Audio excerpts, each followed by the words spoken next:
আমাকে ভিডিও করে দেওয়ার মতো কেউ নেই। অনেকবার বলেছিলাম একজনকে যে আমাকে একটু ভিডিও করে দে। যাই হোক দেবো, আমি আর দিদি যাব।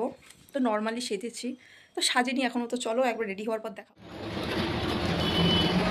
এই গান শুনে বলো ছেড়ে যাবে না কখনো, তোমার মতো কে আছে বলো। Hello everyone, welcome back to my channel. আশা করি সকলেই খুব ভালো আছে। আমি তো অনেক ভালো আছি। তো চলেছি নতুন একটা ব্লগ ভিডিও নিয়ে। আর আমার চ্যানেলে তোমাদের সবাইকে আরও একবার ওয়েলকাম জানাচ্ছি। তো এখন তো তোমরা টাইটেল থাম্বনেল থেকে বুঝতেই পারছো কোথায় যাচ্ছি না যাচ্ছি। তো হ্যাঁ আজকে আর এখন যাবো দিদি বাড়ি। তো আজকে কিন্তু কিসের জন্য যাচ্ছে সেটা তোমরা একটু পরে জানতে পারবে। তো ব্লগটা কিন্তু প্রায় আমি এখন দুপুর 2:30টার থেকে শুরু করছি। তো আমরা একটু পরেই যাবো দিদি বাড়ি, যেহেতু এখন দেখো ছাদে চলে এসেছি। তো চলো ভাবলাম যে চলো তো ব্লগটা আগে শুরু করি, তারপরে নিচে গিয়ে রেডি হবো। তো এখন থেকে কিন্তু আমি আগের থেকে ভাবছি রেডিও হবো না, প্রতিবার তোমাদের সঙ্গে রেডি হওয়ার পর আর কি ব্লগটা শুরু করি। তো এখন কিন্তু আমি আগের থেকে ব্লগটা করা শুরু করবো। আর এখন থেকে কন্টিনিউ ব্লগ দেওয়ার চেষ্টা করবো, মানে যখন যা করবো না করবো তো সব কিছু তখন তোমাদের সঙ্গে শেয়ার করবো। তো চলো পুরো ব্লগটা তোমরা দেখতে থাকো। আর আমার চ্যানেলে যারা নতুন আছো তারা অবশ্যই আমার চ্যানেলটাকে সাবস্ক্রাইব করে দিও। তো চলো ব্লগটা দেখতে থাকো।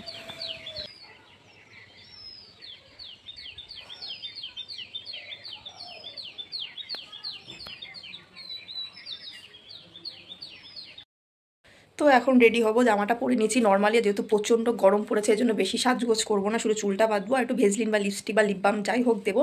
আমি আর দিদি যাব। তো নর্মালি সেজেছি, তো সাজিনি এখনও। তো চলো একবার রেডি হওয়ার পর দেখা। আমি তো রেডি হয়ে গেছি আর আমি নর্মালি সেজেছি, ছোটো ছোটো লিপস্টিক দিয়েছি আর চুল। আর আমার দিদি এখন রেডি হচ্ছে। তো আগে গিয়ে আমি টিকিটটা কাটবো। তো চলো আগে যাই, তারপর আবার গিয়ে কথা হচ্ছে। তো ফাইনালি তো বাড়ির থেকে তো বেরিয়ে পড়লাম। তো এখন কিন্তু যাব টিকিট কাটতে। আর প্রচণ্ড পরিমাণে কিন্তু গরম পড়ে গেছে আমাদের এখানে। আর তোমাদের এখানে গরম পড়েছে নাকি সেটা অবশ্যই কমেন্ট করে জানিও। তো এখন যাচ্ছি টিকিট কাটতে, দিদি আসছে পিছনে, কারণ দিদির তো মান্থলি কাটাই আছে, আমার টিকিট কাটতে হবে। তো চলো যাই। আর প্রচণ্ড রোদ, ছাতা নিয়ে এক হাতে যে ব্যাগ। তো চলো যাই।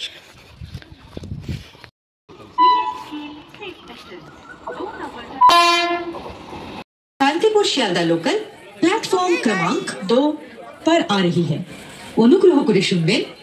তো এইদিকে কিন্তু আমাদের ট্রেনও প্রায় চলে এসছে, দেখতেই পারবে। খবর যেহেতু হয়ে গেছিলো ট্রেনও ঢুকে পড়েছে। তারপর কিন্তু আমরা বলতে না বলতে ট্রেনে উঠেও আর কি পড়েছিলাম। আর ওঠার পরে কিন্তু বসার সিটও আমরা পেয়ে গেছিলাম। তারপর ওখানে বসে পড়েছিলাম সিটে আর কি, যেহেতু ট্রেন ফাঁকা ছিল বসতে তো হবেই। তারপর একটুখানি ভিডিও ক্লিপ নিয়ে নিয়েছিলাম। এটা কিন্তু নৈহাটি স্টেশন আর কি ছিল। তো আমরা তো নামবো আর কি মেন কাকিনাড়া স্টেশনে, এই দেখো। তারপর নেমে পড়েছেন, তারপর কোনো ভিডিও ক্লিপ আর নেওয়া হয়নি পরে। আমাকে ভিডিও করে দেওয়ার মতো কেউ নেই। অনেকবার বলেছিলাম একজনকে যে আমাকে একটু ভিডিও করে দে। আর সেই ব্যক্তিটা হচ্ছে এই যে আমার দিদি হয়েছে। আমার ভিডিও আমি করি একটা সেলফি হাতে, সেলফি বারবার ইয়া করিস কিসের জন্য?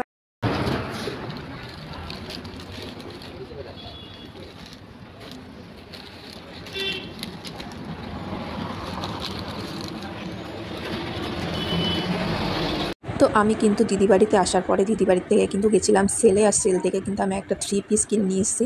তো তখন কোনো ভিডিও ক্লিপ নেওয়া হয়নি, জাস্ট একটুখানি নিয়েছিলাম। তো যেহেতু একা একাই ভিডিওটা আর কি শ্যুট করছিলাম, দিদি তো ঘুমাচ্ছিলো যেন ওকে বলিনি। আর কিন্তু সেটা অবশ্যই কমেন্টে জানাবে যে পিসটা কীরকম হয়েছে। তো এই পিসটা আমি বানাতে দেবো, তারপর পরলে তোমরা বুঝতে পারবে যে পিসটা কতটা সুন্দর। তো চলো তোমরা দেখতে থাকো পিসটা কীরকম হয়েছে।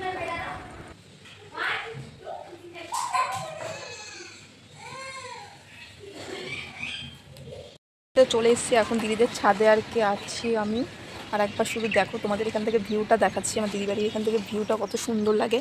আর এখানে সবার এত বড় বড় বাড়ি, তো আমরা গ্রাম সাইড বলে না, ওইদিকেও আছে মোটামুটি, কিন্তু এইদিকে তো পুরোই টাউন এলাকা। তো চলো একবার তোমাদের শুধু ভিউটা দেখাচ্ছি। আর ঠিক আমার পিছনে ওই যে সূর্যি মামা উঁকি মারছে। তো চলো একবার ব্যাক ক্যামেরায় দেখাচ্ছি যে পিছনের ভিউটা জাস্ট কসা।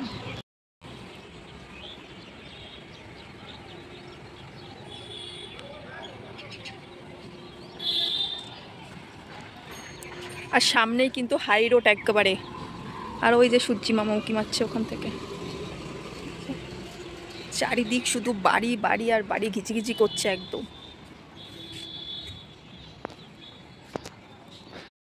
তো চলো একটু পরে যাই, কোথায় না যাই। আর আমি এখান থেকে এসে কিন্তু মার্কেটে গিয়েছিলাম, তখন ভিডিও করতে ভুলে গেছি। তো একটুখানি ভিডিও ক্লিপ নিয়েছিলাম, তাও কেনার পরে। আর তোমরা দেখেই নিয়েছো আমি একটা 3 পিস কিনেছি আর কি এখান থেকে।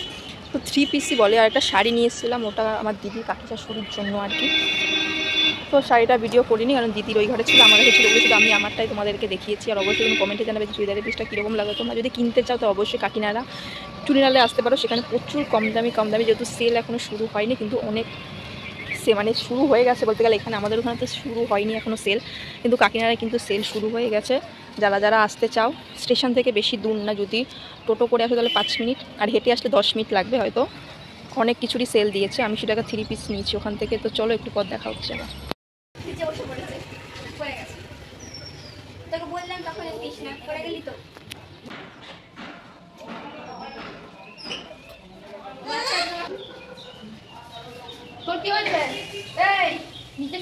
তো তারপর কিন্তু দিদিবাড়িতে খেয়ে নিয়েছিলাম আর কি সন্ধ্যেবেলা আর কি চাউমিন। তো দেখে এদিকে তো চাউমিন খাচ্ছি, তারপর চাউমিন খেয়ে কিন্তু আমরা বাড়ির দিকে আর কি রওনা দেবো। এদিকে দিদির মেয়েও আর কি হাসাহাসি করছিলো, তো ওদিকে খাচ্ছিলাম। ও বলছিল যে মাসি তুমি কি ফটো তুলছো নাকি। তারপর খাওয়া দাওয়া ডান, মানে এত পরিমাণে খেয়ে নিয়েছিলাম, তারপর আর বসিনি ওখানে। তারপর কিন্তু বাড়ির থেকে রওনা দিয়ে দিয়েছিল, তো অনেকটা প্রায় রাত হয়ে গেছে। আর দেখো স্টেশন কিন্তু পুরো ফাঁকা, তো আমি এখানে বলদের মতো বসে আছি। তো ভিডিওটা আজকে একটুখানি থাক, ভালো লাগলে অবশ্যই লাইক কমেন্ট শেয়ার, আমার চ্যানেলটাকে সাবস্ক্রাইব করে দিও। তো দেখা হচ্ছে নেক্সট কোনো ব্লগে। টাটা, সবাই খুব ভালো থেকো।